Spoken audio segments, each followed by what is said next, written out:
that you'll be mine. We'll say that you'll be mine. We'll say that you'll be mine, baby, all the time. Susan Q.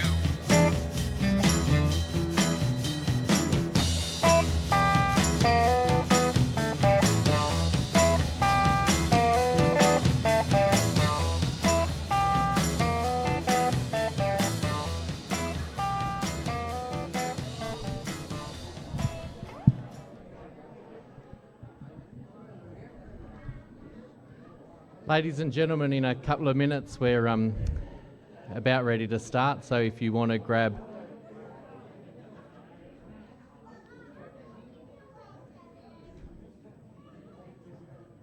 if anyone needs to double park up on a drink, now is probably a pretty good time to get organised.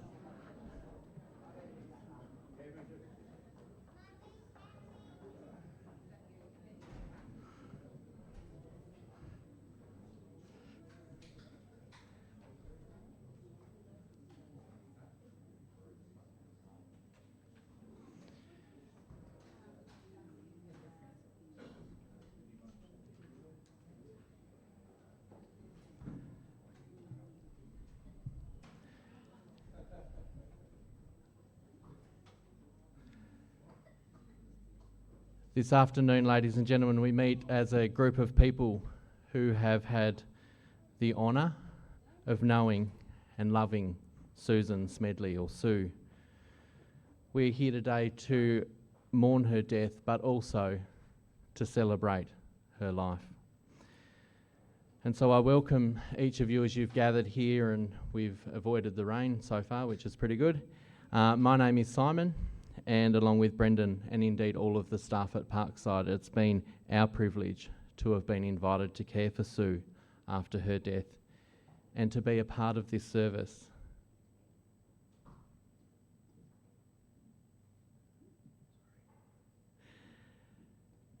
A funeral service or a ceremony is an opportunity to join in the taking of our leave of someone that we have loved and who we've respected. But it's more than that. It's a celebration of Sue's life, her personality, a time to comfort her family, especially her children Heath and Calvin and Deb, and not forgetting, of course, Nathan.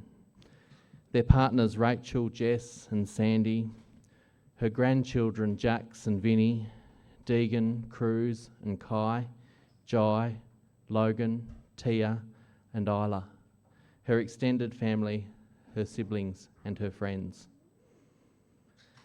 At the conclusion of our short service here, you're all invited to stay on here at the Rec Centre with the family for refreshments, and I mean, you've already started, so it's just a bit of a continuation of that. It's at this time that I encourage you to share your own special memories or a funny story of Sue with each other.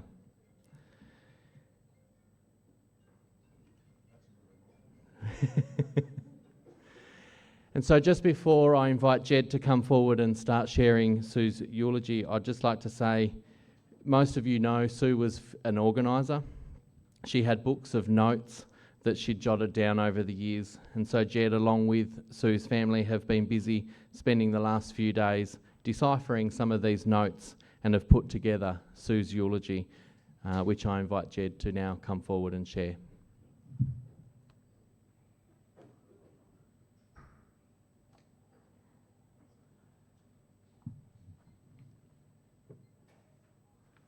Is everyone comfortable up there, or you want to take a seat, or everyone's happy where they are? Well, I'll take that as a yes. Yeah. All right. Just firstly, just want to give a special mention to the nursing girls that did a little bit of guard of honour out there at Stanley this morning. They were great, loyal friends of Sue, as she was for them for many, many years. So thanks, ladies. Simon just said that, but thanks everyone for coming, you know, on behalf of the family, Heath, Rach, Calvin, Jess, Deb, Sandy and all their families. You know, they're Sue's beloved, aren't they? Their children and their grandchildren. You know, we're here to celebrate her. That's the main thing. She was a mum. She was Nanny Sue. She was a friend. She was Susie Q. She was Sue. She was Suzanne Smedley. And she passed away peacefully in the early hours on Monday morning with family by her side. Now, you know, it's going to be hard to pack 78 years into 10 minutes, but I'll give it a go, and I'll try and do it justice for Susie. But first of all, let's go back. Born in Launceston on the 1st of July 1946, Sue was the eldest daughter of Leo and Mavis Rockcliffe of Ulverston. This is where she would spend her childhood with her younger sister Judith. But her fondest memories growing up, however, were at Pop and Nan Rockcliffe's farm in the Sisters Hills area up Ruller Road. Does anyone know that? Know that area? It's here she would drive around in a tractor delivering mail to the locals in the area. She would catch and skin rabbits. That's your Nana. She'd skin rabbits. Yep, and just to make a little bit of pocket money by selling their skins. And this is where, in her notes, that she felt free to be herself. This is where she was wild Susie Q. She was mischievous, she was cheeky, and she was funny. But most of all, she was independent. After completing school in Ulverston, she entered into mothercraft, which a lot of us don't know of, but all those ladies over there do. She helped out in the hospitals. She did that training, and that would set her path for the rest of her life. At 19, Sue and her friend Pat embarked on a journey on the Empress out of Devonport on the way to Sydney. But Sydney was too busy. So off they went to Queensland, and not just Brisbane, but to all the remote areas of Queensland to practice her craft. She worked in post-surgery rehab, nannied, and did general hospital jobs along the way. Now, the story that she did leave behind was she just started working in a post-op rehab job, and a week later, they actually got confirmation that they'd been successful for a better job. So they had to come up with a crafty plan. How were they going to get their pay so they could get to the next job and then not have to work and not tell anyone what they were doing? So her and Pat, come up with a cunning plan. What they'd do is they'd go in, not say nothing, collect their pay and walk out. And just as Pat had already made it out, and just as Sue was about to turn out, a senior nurse grabbed her and said, "Oh, Sue, thank God you're here. I need some help feeding this patient. Can you come and give me a hand?" And Sue, being Sue, couldn't say no. So she followed the senior nurse up the hall. And all this time she was wondering, how can I get out of this? How can I just disappear? The nurse was waffling on, so Sue's following behind, and then out of the corner of her eye, she seen an open door. And while the nurse kept walking, Sue was like, "Come out of here." She darted out that door and never to be seen again. Nurse was none the wiser. She was still waffling up the hallway. Sue never came back. So she had the next money for the next fare to get to the next place. After about a year of travelling, she returned to Ulverston in 1969 and took up a post at the Smithton Hospital. And now, after looking through a few pics this week, you know, which you'll probably see up here, Sue was pretty easy on the eye.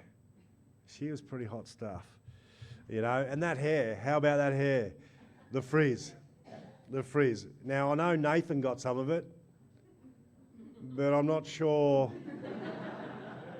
you boys did. So, you know, but a little bit more about the hair later on. Not long after she arrived in Smithton, a work colleague of hers then set her up on a blind date. The blind date's name? Douglas Smedley. 16 months later, she followed Doug to Albury, where he was posted in the army. 2 months later, they were engaged, and less than a year later, they were married. Sue spent 21 years with Doug, and with this relationship come the joys of her life, her boys. Firstly, Nathan in 1974, then Heath in 1979, and finally Calvin in 1982. How proud she was of her boys, and I know the boys felt the same way about her. She was their advice giver, she was their listener, she was their shoulder to lean on, to cry on. And Sue, she filled her family home with love and lots of laughter. She was much more than their mother, and Heath told me she was their rock. And she was all of those things to you girls too, yeah? She was all those things to your friends. Now, most of you know the Smedleys love a good sing-along, yeah? And they're pretty bloody good at it too. Listening to Calvin play guitar and sing made her so proud and filled her heart with joy. Her boys could do no wrong in her eyes. No wrong whatsoever. Even when she seen Heath's rap sheet sitting on the kitchen table, all she said was, "Oh, Heath." To which Heath replied, "You haven't even seen the second page yet, Mum." "Oh, Heath," she'd go. We love that. Shack life was a big part of her life too, and the whole Smedleys, which they all enjoyed immensely. Down to Temmer they'd go, have a great time four-wheel driving, getting on the gas, partying with all their family and friends. And a lot of you guys know who you are around that time. But it was about this time that Nathan was coming of age and starting to work, so his trips became less frequent to Temmer. He was spending more time at the family home and shed, as were half the teenagers in Smithton. During this time, Sue actually inadvertently taught a lot of Nathan's friends how to do housework. Because we had to vacuum, we had to mop, we had to clean bars, we had to clean toilets, we had to clean spew out of wherever, get rid of all the rubbish, rid of all the evidence before they got home from Temmer. We had to make sure it was ship-shape, yeah? And most of the time we thought we got away with it, but I'm sure Sue knew what was going on. And not just Nathan's friends, but all the boys' friends. She took us all in, and she was like a second mum to many of us. And we loved her for that. After Sue and Doug separated, she returned to working in the hospital in aged care, where she would pick up where she left off, renewing old friendships and giving the care to the residents in the Ambrose wing that, according to Julie Oates, was meticulous and second to none.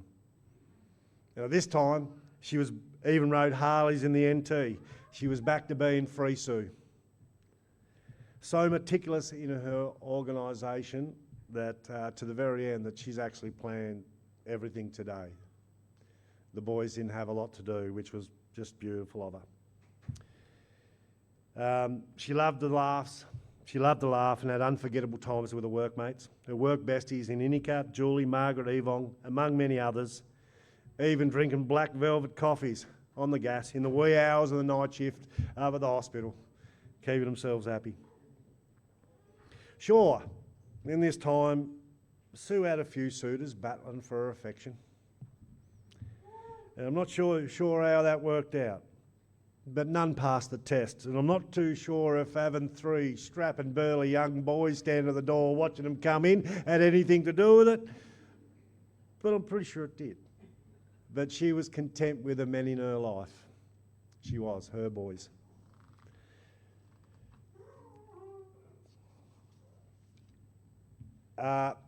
Now, we all have times of sadness and joy from the relationships we have in our lives, and Sue was no different. If anything, she had more than her fair share. The joy. No one knew there was a missing piece in Sue's life, but Doug, except for Doug. In 1993, Sue received a letter, and this is where Deb contacted Sue.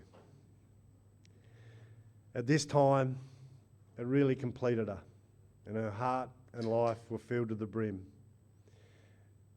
Deb and Sue became good friends, and Sue met all Deb's family, and Deb said it felt like she also had an instant family in the boys. So it's awesome to see Deb and Sandy here today joining in with us, so thanks guys. The sadness, when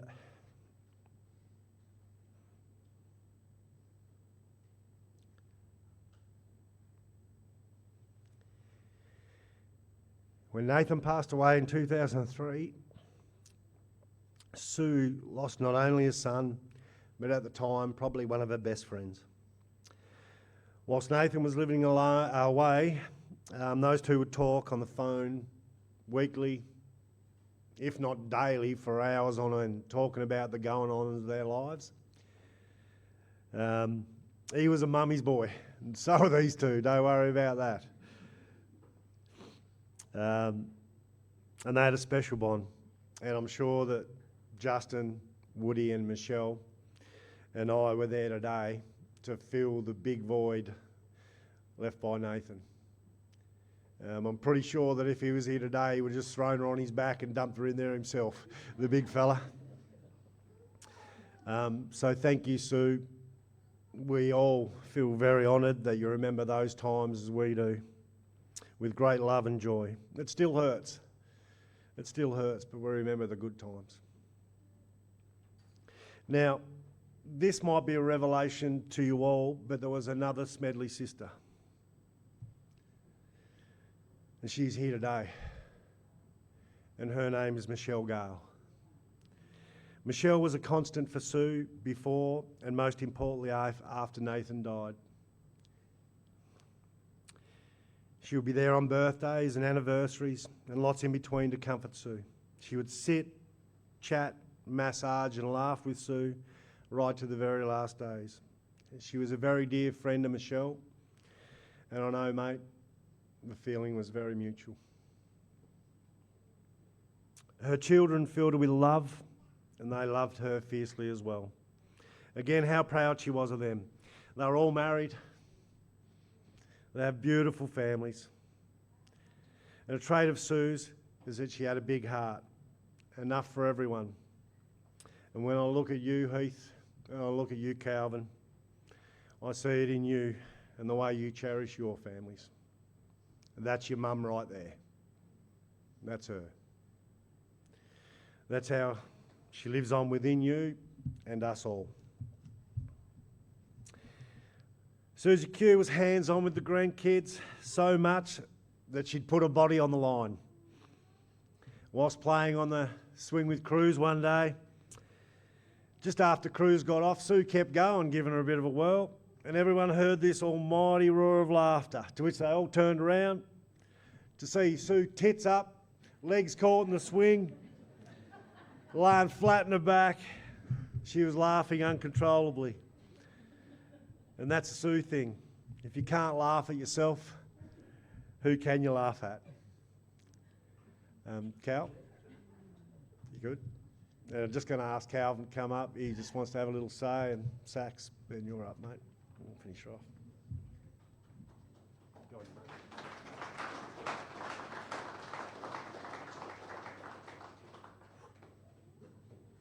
Yeah. Thank you everyone for coming today. Can you hear all right? Yeah, I better get a bit closer. I'm not used to speaking in front of people. I'd normally sing. I was only talking to Mum not long ago on the phone, and I said, every time I hang out the washing, I think of you. And she's, what? And I remember the pegs. If she had one piece of clothing, and both the pegs had to be the same colour, until I'm not sure who it was, bought her a new pack of pegs, and they're all the same colour. That saved all the hassle. And she said to me there one day, she said, can you at least pull your clothes in the right way out and whatever? I now got to do the same with my boys. Goes in inside out, so I just hang them up inside out. That'll do. Yeah, and another thing I thought of, I went past a lady in a supermarket up there, and I could smell this perfume. I thought, oh, man. And it wasn't creepy, but I turned around and followed her for a bit, just to get that smell. And so I'm going to have to take Mum's bottle home, or I'm going to have to buy one myself, I think. That's about all I got today, thank you.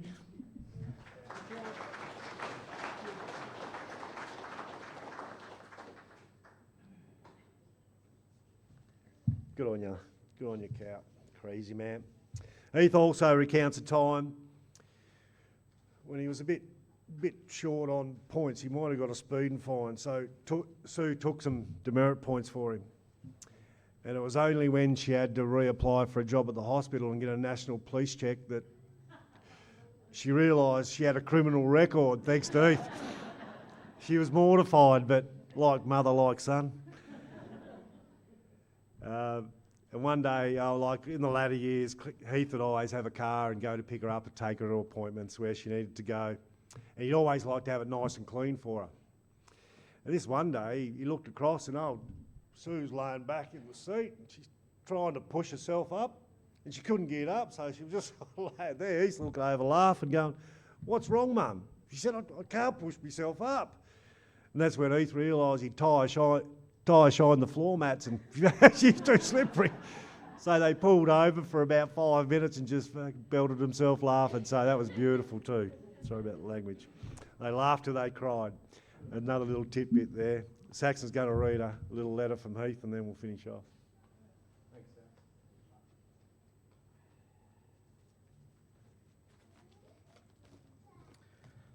Hi everybody, for those who don't know me, my name's Saxon. I was a friend of Sue's and a good friend of Calvin and Heath. I'm going to say a few words from Heath. Right. My mum, we just clicked. Mum always understood how I was feeling. She would always understand my side of the story, even when I was in the wrong. Mum was always up for a chat, any time of the day or night. She loved it. Mum always laughed at my jokes, even when I didn't even think they were funny, and others would just shake their heads. I remember Mum at the school traffic lights one day. I waved, and my mum poked her tongue at me and went like this. She was very special. Mum loved a good laugh. She was a great chick with some great sense of humour. And wow, did she have some patience. I seemed to be testing them a lot when I was younger, and man, could she swing a wooden spoon. Plenty of practice was the key. Mum was so proud of me because I actually finished grade 10. She even got me a congratulations card. Mum was the toughest woman I know, not just with the wooden spoon, but anything that was thrown at her. She would never back down. Thank you, Mum, for showing me love and kindness. How to be understanding, caring, strong and loyal. The patience and deal with sadness. I'm so proud that I was able to help you and give you all of the things that you taught me when you needed me the most. Together, Mum, we've done a lot. Mum, thank you and I love you. Heath.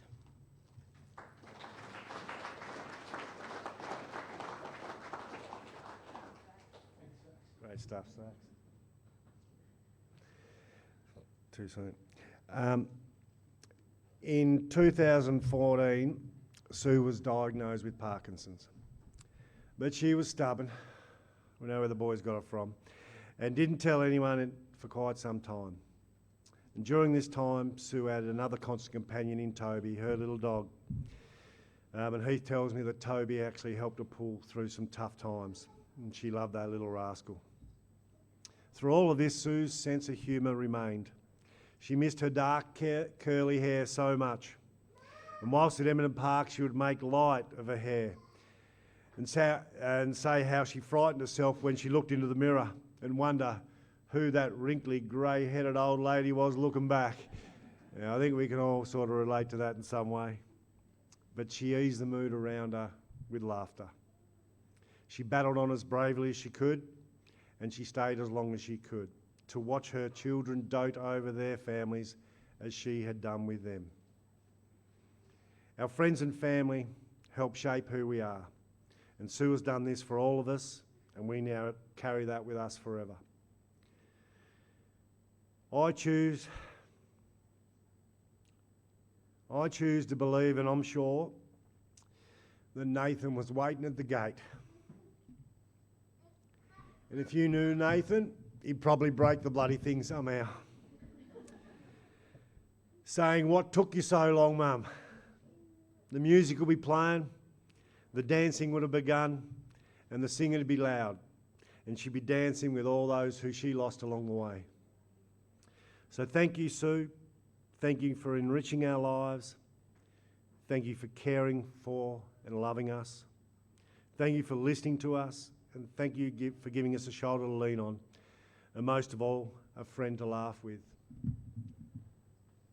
Let's raise your glass to Susie, eh? We celebrate you, Susie Q. We love you and we miss you. Susie. Thank you.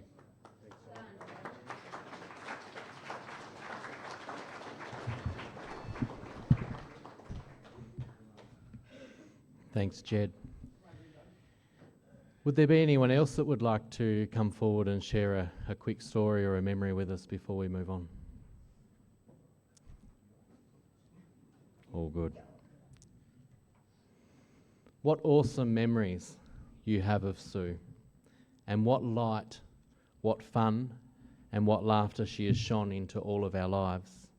And I thank you for sharing some of those memories and those thoughts with us today. How fortunate are we all that we have been able to share in Sue's life, how we've enjoyed her love and been called her family and her friends. As Jed's just mentioned, and you all know, Sue faced a rough battle over these last few years as the Parkinson's took more and more hold over her body. And about 12 months ago, the decision was made for Sue to move into Edmonton Park for the dedicated around-the-clock care that she now needed. Sue quietly passed away on Monday, the 14th of October, 2024.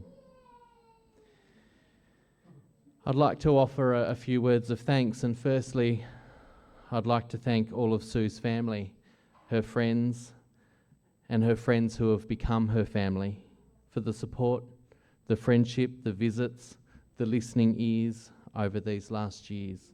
Words can never describe how grateful both Sue and her family have been for all of your support. For all of the people who have prepared and presented tributes today, we thank you. To the doctors, the nursing and the care staff that have been involved in Sue's medical care, for all of their care. And a special mention, I think, to the staff in Edmonton Park who looked after Sue, and she probably would have been a colleague with a lot of you in years gone by, but you looked after her with dedication to her every want, her every need, and for ensuring her dignity in those last stages of her life. And finally, I think I need to thank Sue and thank her for being who she was to each of us. We thank her for her dedicated nursing care provided to all the patients she looked after in her long nursing career, except maybe the one that she dodged out the back door of and didn't go and help matron feed. But we thank you, Sue, for your forward planning, the notes and the instructions that you've left for your boys for when this time came. For her love of gardening and flowers, for being fussy and for having a particular way in which she liked things to be done. We thank Sue for the love of all her pets and the animals that she shared her life with, particularly Cassie and lastly Toby. I'm sure that half her grocery bill went on feeding her beloved Toby. He had to have a chicken wing, a piece of banana, a piece of kiwi fruit, or a piece of fish from the takeaway shop. She wouldn't feed him tinned or dried food. Sue, we thank you for your love of music, and if it had a good beat, for the dancing that always ensured, for your ability to never be embarrassed.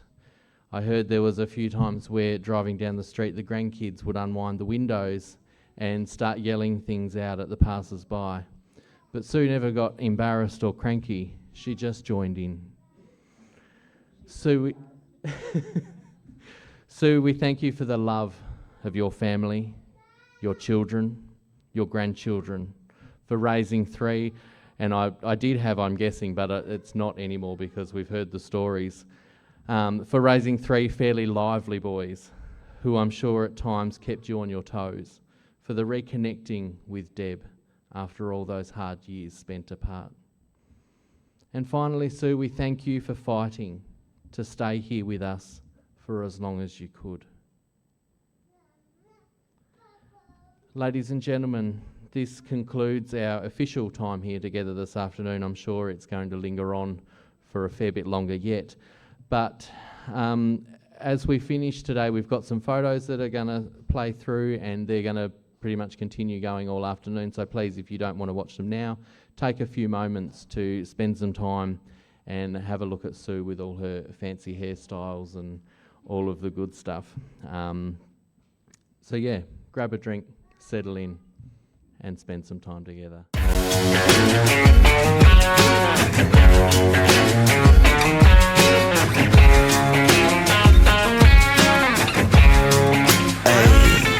My girl is banging, she's solo maintenance. Don't need no champagne, poppin' entertainment. Take her to Wendy's, can't keep her off me. She wanna dip me like them fries in a Frosty. But every now and then when I get paid, I gotta spoil my baby with an upgrade. Hey, hey, hey. Yeah, we fancy like Applebee's on a date night. Got that Bourbon Street steak with the Oreo shake and some whipped cream on the top two.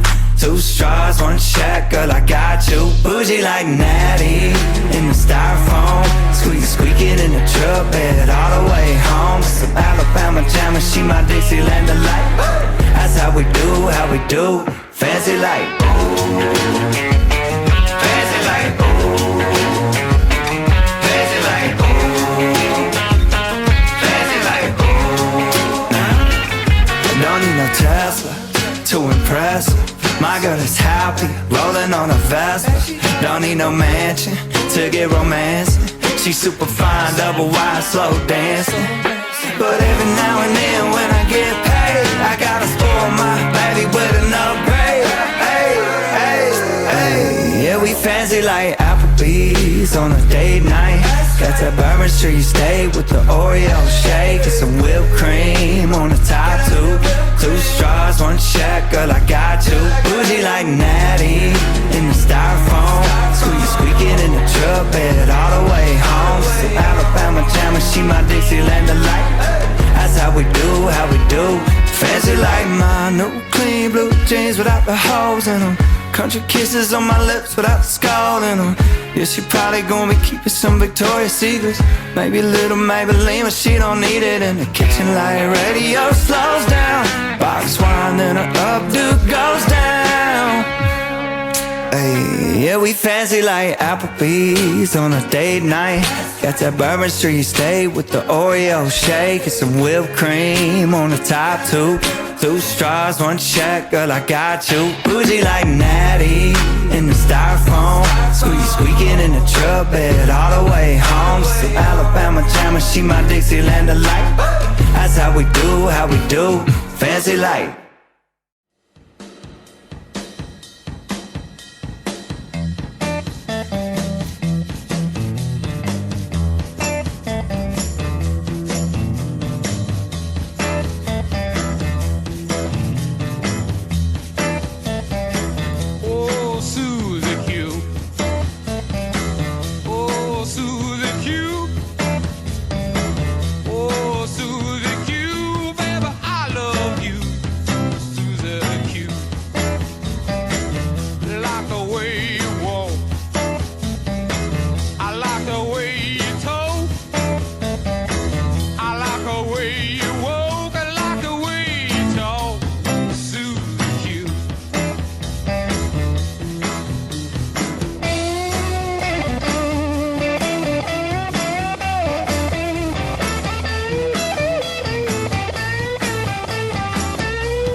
the pines and thumbing my way into North Carolina.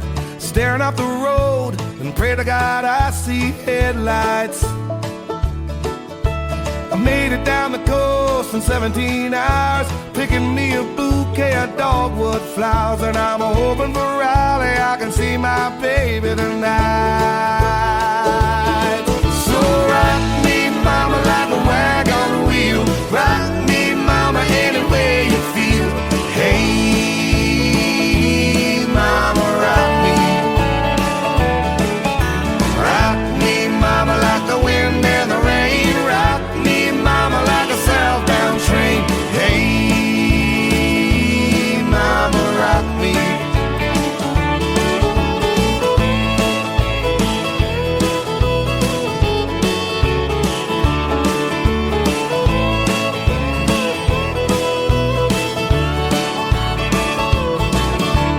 Running from the cold up in New England, I was born to be a fiddler in an old-time string band. My baby plays the guitar, I pick a banjo now. Oh, North Country winters keep a getting me down. Lost my money playing poker, so I had to leave town. But I ain't a turning back to living that old life no more. So rock me, mama, like a wagon wheel. Rock me, mama, any way you feel. Hey, mama, rock me. Yeah, rock me, mama, like the wind and the rain. Rock me, mama, like a southbound train. Hey, mama, rock me.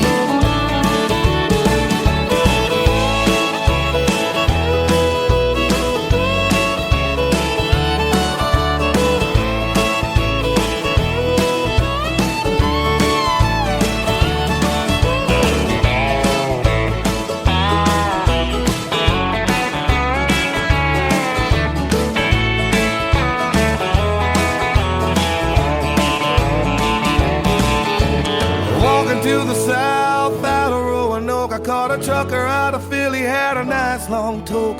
But he's headed west from the Cumberland Gap to Johnson City, Tennessee. I gotta move on before the sun. I hear my baby calling my name and I know that she's the only one. And if I die in Raleigh, at least I will die free.